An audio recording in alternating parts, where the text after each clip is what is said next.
mes beautés, alors je vous retrouve pour une nouvelle vidéo. Donc cette fois-ci on m'a demandé en fait comment j'éditais mes photos Instagram. Donc je me suis dit c'est une super idée, je peux faire une vidéo YouTube où je vous explique de A à Z comment j'édite une photo, quelles sont les applications que j'utilise, tout ça. Donc après, il faut dire que je suis pas une grosse influenceuse sur Instagram du tout. Mais en fait, j'ai débuté, on va dire, il y a quelques mois de prendre Instagram beaucoup plus au sérieux et de voir tout ça, tout ce qui était des hobbies pour moi, comme des projets d'avenir, tout ce qui est YouTube, Instagram et tout. Je vais peut-être commencer par quelques points, par contre, très importants parce que éditer, vous pouvez un peu recopier ce que je vais faire ou ce que vous pouvez voir sur d'autres vidéos YouTube, mais il faut le comprendre en fait, il faut comprendre pourquoi on fait ça. C'est pour ça que je vais commencer avec le premier point. Le premier point pour moi, c'est le plus important en fait de tout pour avoir une belle photo Instagram. C'est l'esthétique. L'esthétique, si on part sur la définition pure et dure de l'esthétique, c'est quelque chose en fait qui a une dimension artistique, c'est quelque chose de beau, c'est quelque chose d'harmonieux finalement. C'est pour ça qu'il y a quelques étapes à faire pour avoir une photo esthétique, dont par exemple le blanc. Le blanc, c'est une couleur qui symbolise vraiment la paix, encore une fois l'harmonieux, le beau, etc. C'est pour ça que vous allez voir en fait beaucoup de youtubeuses qui ont des photos très blanches, très lumineuses. C'est pour ça que je vais vous montrer aussi comment faire. Mais ça, c'est vraiment pour moi très important que vous le compreniez parce que vous pouvez voir 5000 vidéos où en fait, vous voyez que les filles, elles blanchissent leurs photos, etc. Et pas leur peau, mais leurs photos. Et vous comprenez pas trop pourquoi. Ben, en fait, c'est ça, tout simplement. Le deuxième point qui me paraît très, très important, et en fait, finalement, il est pas si différent du premier. Vraiment, en fait, c'est ce qui fait passer ta photo de rien à waouh, en fait. Et pour ça, il n'y a rien à dire. Vous pourrez essayer tout ce que vous voulez parce que moi, j'ai l'expérience. J'ai essayé, en fait, avec des lumières que j'ai achetées. Peut-être que je les utilise mal aussi. Mais je vois qu'en fait, il n'y a aucune lumière qui remplacera aussi bien la lumière du soleil. La lumière du soleil, c'est votre meilleur ami, c'est votre allié, en fait. Pour vos vidéos YouTube, pour vos photos, pour tout. Elle ressort, je sais pas, mais elle ressort en vous. Un truc quoi, genre même là je suis en train de filmer avec la lumière du soleil et normalement vous aurez vu ma vidéo sur Ego Shoes qui elle a été filmée en fait avec une lumière artificielle et en fait vous verrez la différence, même moi je trouve que la différence elle est assez flagrante.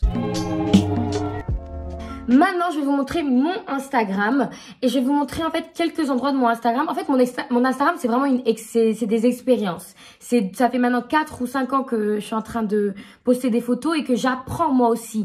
Ça, c'est d'ailleurs un conseil très important.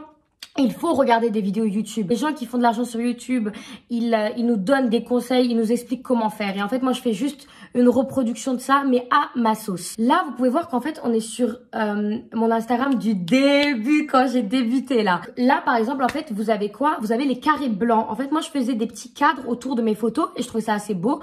C'est pas moche, en fait, c'est pas moche du tout. Mais le problème, c'est que du coup, on peut faire que des photos carrées. Donc, toutes les photos que vous allez faire, elles doivent être carrées. Et en fait, c'est ça qui a fait que vraiment, c'était relou. Donc, j'ai juste arrêté de faire ça et j'ai remis mes photos normales. Deuxième endroit de mon Instagram, par exemple, qu'en mode j'aime bien les photos individuellement, mais ensemble, ça donne pas forcément trop bien. Ça donne en fait un effet trop prise de tête, il y a trop d'informations en fait. Et c'est ce moment en fait, comme je le dis, c'est genre tes photos elles peuvent être belles individuellement, mais quand tu les mets toutes ensemble, genre ça donne pas très bien. Et ici, on a un endroit en fait qui est un peu plus soft. Ici, comme vous voyez, genre ça...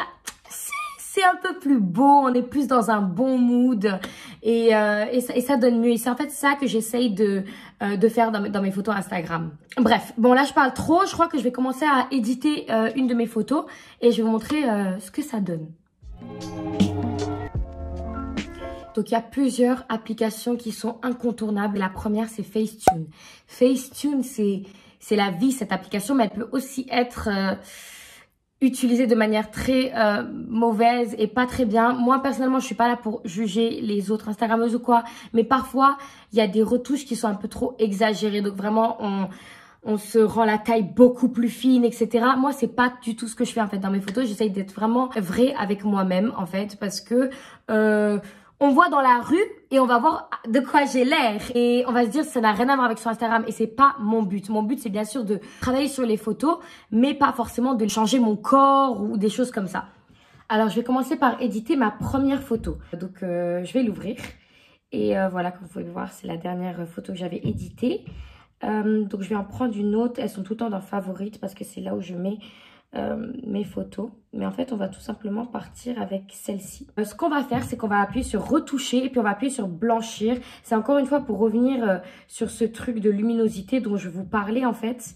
Où je vous avais dit que c'était très important d'avoir un fond assez lumineux. A few moments later. Et voilà. Donc ça, c'est le maximum en fait. Mais vous n'êtes pas obligé de la mettre au maximum. Vous pouvez comme ça en fait décider de à quel point vous voulez que le fond soit blanchi. Il ne faut pas que ce soit faux. Donc moi, je vais partir sur du 80 sur cette photo. Je trouve que c'est assez beau. Maintenant, on va aller sur retoucher encore une fois et on va partir sur détail. Détail, pourquoi? Parce qu'en fait, moi, j'aime bien accentuer mes yeux.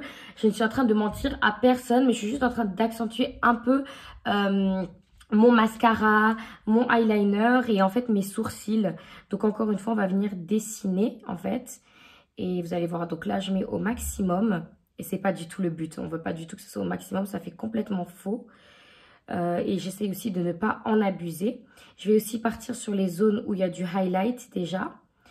Et donc aussi à la bouche ici. Et en général, j'aime bien faire ça avec les bijoux aussi. Donc par exemple, mon piercing, tout le temps, je le détaille. Ici, mes boucles d'oreilles. Et puis là, comme ça, c'est trop fort. Ça va pas du tout. En général, je le garde vraiment à 10, voire même moins en fait. Moins que 10. Maintenant, un truc très important. Je pars sur lissé. Et lissé, en fait, tout simplement, c'est pour les cernes sur cette photo. Bon, c'est pas trop choquant, mais on veut quand même que ça soit un peu parfait, comme ça. On n'est pas, c'est pas comme si je change la forme de mon nez ou quoi que ce soit, ou de mes joues, de ma bouche. On peut pas changer la forme des joues. et du coup, en fait, je pars comme ça, en fait, sur le visage, surtout autour de la bouche. J'ai l'impression que j'ai de la moustache. Et voilà, donc en fait, les petites rides aussi, on essaye de...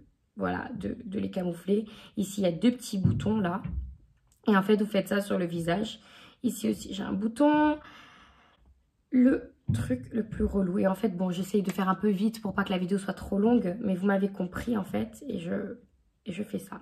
Donc en fait, on a le maximum ici. C'est un peu abusé, je trouve. Donc je mets jamais au maximum. Donc j'essaye de partir sur du... ça dépend des photos vraiment, mais peut-être sur du 60. Disons sur cette photo, je trouve que ça suffit. Maintenant, ce qui est très bien, c'est surtout pour les photos make-up. Parce que moi, je vous dis, dans la vraie vie et sur Instagram, ça n'a rien à voir. Sur Instagram, je vois tout le temps des make-up hyper... où vraiment, les yeux, on voit le maquillage, mais... tellement fort et en fait on voit le fard à paupières qui est popping comme ça et c'est trop beau, tu vois. Et en fait moi je me suis toujours dit pourquoi ça fait ça sur les autres et pas sur moi, parce que j'en ai essayé d'en prendre des photos avec une très bonne lumière mais ça donnait jamais ça. Et en fait c'est parce que ces filles éditent énormément en fait leurs photos et vous vous rendez pas compte à quel point. Donc en fait elles partent par exemple, une des techniques en fait à utiliser c'est encore sur retoucher. Et là, on part dans Vibrance. Donc, je vais vite fait vous montrer ce que Vibrance, il fait. Vibrance, on peut le mettre sur toute la photo comme ça, en fait. Mais c'est pas du tout le but. Mais parfois, je l'utilise un tout petit peu, en fait, pour ma peau, pour qu'elle soit un peu plus shiny. Parce que, genre, par exemple, là, sur cette photo, genre, moi, si c'était moi, je l'utiliserais jusqu'à là, tu vois. Mais bon, là, je vais pas l'utiliser pour ça. Je vais surtout l'utiliser pour autre chose. Et il y a Éclat aussi, qui est pas mal. Mais Vibrance, c'est encore mieux. Je vais l'utiliser, par exemple, pour mes lèvres. Bon, dans cette photo, c'est pas le meilleur exemple. Il faudrait plutôt que j'édite une photo, on va dire, de make-up. Mais voilà. Donc, vous voyez un peu ce que ça fait aux lèvres. Moi, je vais pas en abuser trop parce que là, ça change carrément la couleur de mes lèvres et du rouge à lèvres que j'avais mis. Donc, on va partir sur peut-être du 20. Vous avez l'impression que je fais pas un gros changement, mais en fait, tout est dans le détail sur une photo. Vraiment, tout est dans le détail. Donc, on va partir sur ça. Peut-être Vibrance un peu sur mes cheveux parce qu'ils sont... Je les avais un peu colorés en blond et je trouve que ça se voit pas assez. Donc voilà. Et puis après, peut-être sur d'autres endroits. Mais là, je trouve que c'est pas trop nécessaire parce que j'avais pas de fard à paupières ce jour-là. J'ai essayé de faire un maquillage un peu naturel, faux naturel. Enfin bref, tu m'as compris. Et sur cette photo, j'ai quand même envie d'essayer les filtres Facetune. Parce que, je sais pas, je trouve que je les ai découverts il y a pas tellement longtemps. Et je trouve qu'ils sont pas mal du tout. Et j'ai... beaucoup aimé celui-ci. Je trouve que on dirait que j'ai une peau un peu plus caramélisée. Enfin, je sais pas, ça donne bien. Et on va partir peut-être sur allez, quand même sur du 45. Et on va mettre oui. Vous allez voir d'autres vidéos YouTube dans lesquelles en fait vous allez voir que les youtubeuses elles vous conseillent tout le temps ViscoCam ou Lightroom. En fait c'est deux applications hyper connues et en fait tout le monde va sur ces applications pour en fait utiliser les filtres etc. Moi je veux dire la vérité en fait c'est pas trop mon délire parce que j'ai l'impression qu'il y a trop de filtres et du coup ça me, je sais pas, ce que j'avais en tête je l'ai plus et du coup je sais pas, je me perds un peu donc moi je suis un peu old school mais n'importe quoi, mais vrai. J'utilise en fait Instagram tout simplement pour le reste, pour la luminosité, pour le contraste, pour tout ça. Donc tout simplement en fait j'ouvre ma photo dans Instagram. Ouh là là, ça c'est les messages vocaux avec ma meilleure pote qui finissent jamais. Ça c'est ce qui m'énerve avec Instagram, c'est qu'en fait elle est plus grande que ça de base, mais ils aiment bien la couper. Je sais pas, il faut que Instagram change ça. Écrivez-leur des messages s'il vous plaît. Donc en général, je pars sur luminosité. Cette photo est très lumineuse, donc faut pas en abuser. Mais on part sur un peu de luminosité quand même. Bon, en fait, cette photo elle est trop lumineuse pour que ce soit le parfait exemple. Je le garde sur 3. Le contraste c'est important, ça amène un peu de truc dans les cheveux, t'as vu? Genre, je sais pas, ça donne bien. Et puis après, sur ce petit bouton là-haut, luxe, je sais pas. Le maximum, il est un peu exagéré. Donc, en général, j'aime bien mettre un tout petit peu quand même. Ça intensifie encore plus la photo. Bon, peut-être j'ai abusé. 6, ça suffit largement. Saturation, on l'augmente un peu. 4, je trouve que c'est pas si mal. Et pour celle-ci, les hautes lumières, c'est pas mal. Mais comme j'ai dit, cette photo est déjà très lumineuse. Et donc, voilà. Donc là, je vais vous montrer ce que ça donne avant et après.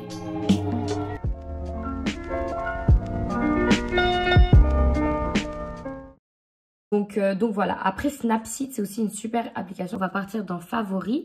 Et je ne sais pas, j'ai envie d'enlever un truc, par exemple. Allez, imaginons, on prend cette photo. Et en fait, il y a ma petite ring light derrière, là, qui apparaît, qui n'a rien à faire là de base. Donc en fait, je vais utiliser outils. Et j'oublie, à chaque fois que je suis devant l'application, j'oublie c'est quoi le truc qu'il faut utiliser. Excusez-moi, mais je crois que c'est correction, voilà. On part sur correction et là, en fait, vous pouvez deleter un truc de votre photo. Peut-être là, vous allez dire, on part sur du Photoshop pur et dur. Mais bon, voilà. Donc, en fait, j'ai envie de deleter cette ring light. Et en fait, je vais juste la sélectionner comme ça. Et boum, elle va disparaître. Et le truc, c'est qu'en fait... Ouh, non. Non, not my face. Du coup, en fait, pour vous montrer un peu, ici, c'est imparfait. Donc... vous pouvez voir qu'en fait, il y a un peu des côtés un peu flous, etc. Donc là, c'était un gros élément que je voulais enlever. Donc c'est pour ça que ça donne pas très bien. Mais de base, c'est une application qui marche, c'est un truc qui marche plutôt bien. Donc ça, c'est un de mes petits conseils. Mais comme j'ai dit, éditer une photo, c'est quelque chose. Mais bien la prendre, c'est autre chose. Et avoir assez de lumière, c'est encore autre chose. Donc en fait, c'est un mix de tout ça que vous devez faire pour avoir la belle photo. La photo où vous direz... C'est qui ça? C'est who's that girl? Et t'es là et t'es fière et tu te sens belle et t'as des jolis commentaires et voilà. Maintenant, je trouve qu'il y a des Instagrammeuses qui font beaucoup trop un truc. C'est qu'en fait, elles essayent d'avoir un thème. Donc en fait, toutes les photos sont un peu avec le même filtre, la même sorte de filtre, etc.